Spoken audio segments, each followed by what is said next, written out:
అందరికీ హాయ్ అండి. మన ముందు వీడియోలో నేను శారీ ఫాల్ అట్టతోటి ఈ విధంగా కట్ వర్క్ ఎలా కట్ చేసుకోవాలో చాలా క్లియర్‌గా ఎక్స్‌ప్లెయిన్ చేస్తూ అయితే వీడియో చేశానండి. ఆ లింక్ కూడా పెడతాను చూడండి.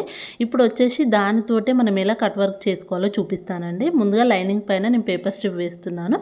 మీకు ఐరన్ బాక్స్ అందుబాటులో ఉంటే మాత్రం మీరు ఐరన్ చేసుకుంటే మనకు స్టిక్ అయిపోతుందండి. చూడండి, నేను ఇలా ఐరన్ బాక్స్ లేని వాళ్ళ కోసం అయితే ఈ విధంగా కుట్టి చూపిస్తున్నాను చూడండి. ఒకవేళ మీకు ఐరన్ బాక్స్ ఉంటే మాత్రం ఐరన్ చేసేసుకోండి, సరిపోతుంది. ఇప్పుడు వచ్చేసి చూడండి, ఇలా మనకు పేపర్ స్ట్రిప్ తీసుకున్నాం కదా, దానిపైన నుంచి ఈ విధంగా స్టిచ్ వేసుకుంటూ వెళ్ళిపోవాలండి. అటు ఇటు రెండు సైడ్లు మనకు పేపర్ స్ట్రిప్ అనేది కదలకుండా ఉండిపోతుంది. ఇప్పుడు వచ్చేసి మనం ఏంటి అంటే మనకు వచ్చేసి మెయిన్ క్లాత్ తీసుకోండి. మెయిన్ క్లాత్ను వేసుకున్న తర్వాత చూడండి, మెయిన్ క్లాత్ రైట్ సైడ్, మన లైనింగ్ క్లాత్ కూడా రైట్ సైడ్, రెండు ఒకే సైడ్ ఉండేలాగా చూసుకొని మనం పెట్టుకునే పేపర్ స్ట్రిప్ అనేది పైనకు ఉండేలాగా చూసుకొని మూడింటిని కలుపుతూ ఒక లైన్ డ్రా చేసుకోవాలి. ఒక పావించి అయితే లైన్ మార్కింగ్ చేస్తున్నాను చూసారా. ఈ విధంగా మీరు స్కేల్ తోటి మార్కింగ్ చేసుకున్నా సరే, లేదు వచ్చేసి మీకు ఒక టిప్ ఏంటి అంటే మనం కుట్టేటప్పుడు సింగిల్ పాదం ఖర్చు ఉంటుంది కదా, చూడండి నేను ఆ పాదం సైజు వదిలేస్తున్నాను చూడండి. సేమ్ అదే విధంగా పావించు సైజులోనే వస్తుందండి. మనకి ఇలా లైన్ డ్రా చేసుకోకున్నా కూడా స్ట్రైట్గా స్టిచ్ వేసుకుంటూ వెళ్ళిపోవచ్చండి. చూసారు కదా, ఈ విధంగా నీట్గా పావించు ఖర్చు కోసం అయితే మనం పాదం అంచు ఎంతైతే ఉందో అంత వదిలేసి ఇలా స్టిచ్ వేసుకోండి. ఇలా స్టిచ్ వేసుకున్న తర్వాత మనకు మిడిల్లో ఒక మార్కింగ్ చేసుకోండి. ఇది వచ్చేసి మిడిల్ పార్ట్ అండి, నేను మార్క్ చేశాను కదా. ఇప్పుడు మనం ముందుగా రెడీ చేసుకున్నది ఉంటుంది కదా, దాన్ని పెట్టేసుకుంటే సరిపోతుందండి. ఎందుకంటే మనం ముందుగానే హాఫ్ ఇంచుకు మార్కింగ్ చేసుకొని కట్ వర్క్ అనేది కట్ చేసుకున్నాం. ఇప్పుడు పావు ఇంచు వదిలేసుకొని లైన్ స్టిచ్ వేసుకున్నాం కదా, ఆ స్టిచ్ను ఆనుకుంటూ ఈ రౌండ్ కట్ వర్క్స్ అనేవి టచ్ అయ్యేలాగా చూసుకొని ఈ విధంగా మార్కింగ్ చేసుకోండి. మనకు ఎన్ని అయితే వస్తాయో అన్నిటిని మార్కింగ్ అయితే చేసుకోండి. నేను ఇక్కడ ఎట్లాగో మనకు హ్యాండ్ లూజ్ కోసం వెళ్ళిపోతుందని చెప్పేసి హాఫ్ కర్వ్ తీసుకొని ఇలా లైన్ డ్రా చేస్తున్నాను. మళ్ళీ నెక్స్ట్ కూడా అదే విధంగా చూడండి, ఇలా నీట్గా మళ్ళీ అటు సైడ్ కూడా పెట్టేసుకుంటే మనకి ఎంత ఫాస్ట్గా అయిపోతుందంటే కట్ వర్క్ మార్కింగ్ కూడా. ప్రతిసారి ఒక్కొక్క బాక్సులా కాకుండా ఇలా చిన్నగా మనమే రెడీ చేసి పెట్టుకున్నాం అనుకోండి, మనం స్టిచ్ వేసుకునేటప్పుడు చాలా వర్క్ అనేది కూడా ఫాస్ట్గా అయిపోతుంది. మనకు చూడండి ఎంత బాగా వచ్చేసిందో కట్ వర్క్. ఇప్పుడు ఏ విధంగా అయితే మనం మార్కింగ్ చేసుకున్నామో అదే విధంగా స్టిచ్ వేసుకుంటూ వెళ్ళిపోండి. నేను స్టార్టింగ్లో హాఫ్ కర్వే తీసుకున్నాను చూసారా, హాఫ్ మనకు వచ్చేలాగానే తీసుకున్నాం. ఫుల్గా కట్ వర్క్ అనేది తీసుకోలేదు, ఎలాగది కుట్టులోకి వెళ్ళిపోతుందని చెప్పేసి. చూడండి, ఈ విధంగా మనం మార్కింగ్ ఎలా అయితే చేసామో ఆ విధంగా స్టిచ్ వేసుకుంటూ మనకు కర్వ్స్ వచ్చే దగ్గర కొంచెం టంక్షన్ లిఫ్ట్ చేసుకుంటూ లేదంటే కొంచెం లావట్టేసి ఇలా స్టిచ్ వేసుకుంటూ వెళ్ళిపోవాలండి. అప్పుడే మనకు నీట్గా వచ్చేస్తుంది ఫినిషింగ్ అనేది కూడా. చాలా ఈజీగా ఉంటుందండి. ఒక్కసారి అయితే ఇలా కట్ వర్క్ రెడీ చేసుకొని, నేను చిన్న కట్ వర్క్ అయితే రెడీ చేసుకున్నాను. సేమ్ ప్రాసెస్లో మనం కొంచెం పెద్ద సైజు కట్ వర్క్ కూడా రెడీ చేసి పెట్టుకున్నాం అనుకోండి, కొంచెం పెద్ద సైజు పెట్టుమన్న వాళ్ళకి కొంచెం పెద్ద సైజులో పెట్టేయొచ్చండి. చిన్నది కావాలనుకున్నప్పుడు ఈ సైజులో కూడా పెట్టుకోవచ్చండి. మనం ఎలా పెట్టుకున్నా చాలా బాగా వస్తుంది కట్ వర్క్ అనేది.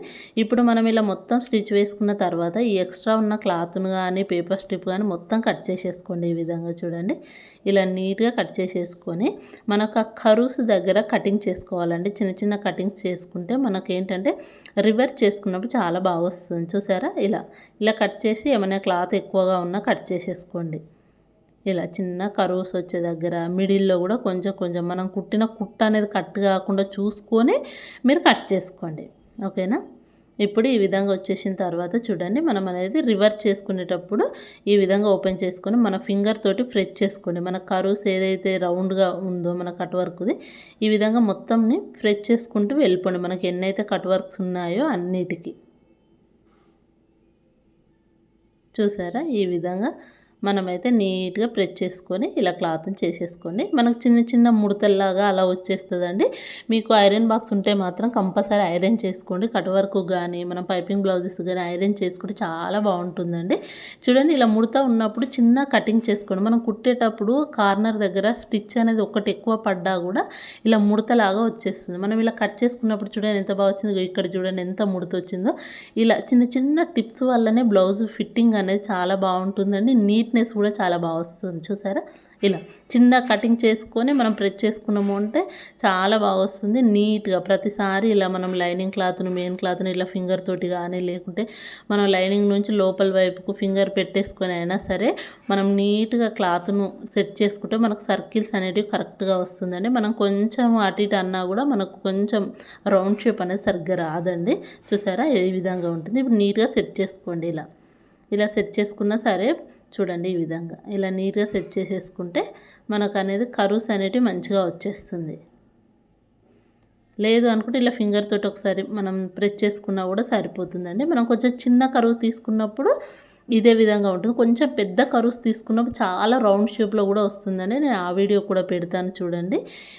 ఈ విధంగా కర్వ్స్ తీసుకున్న తర్వాత కార్నర్కి ఒక స్టిచ్ వేసుకోండి. లేదు అంటే పైపింగ్ అయినా వేసుకోవచ్చు అండి, మన ఇష్టం. అది మనకి ఎలా కావాలి అనుకుంటే ఆ విధంగా అయితే చేసుకోవచ్చు. చూసారా ఈ విధంగా మొత్తం స్టిచ్ వేసుకోండి నీట్గా.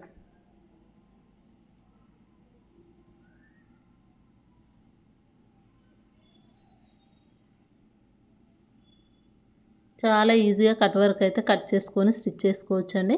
ఇలా చిన్న చిన్న టిప్స్ పాటిస్తూ మనం చేసుకుంటే కట్ వర్క్ అనేది ఫినిషింగ్ కూడా చాలా బాగా వస్తుందండి. చూసారు కదా ఎంత బాగా వచ్చిందో. పేపర్ స్ట్రిప్ వల్ల ఇంకా నీట్నెస్గా ఉంటుందండి. చూసారు కదా ఎంత బాగా వచ్చేసిందో. వీడియో నచ్చితే తప్పకుండా like, share and subscribe. Thank you for watching.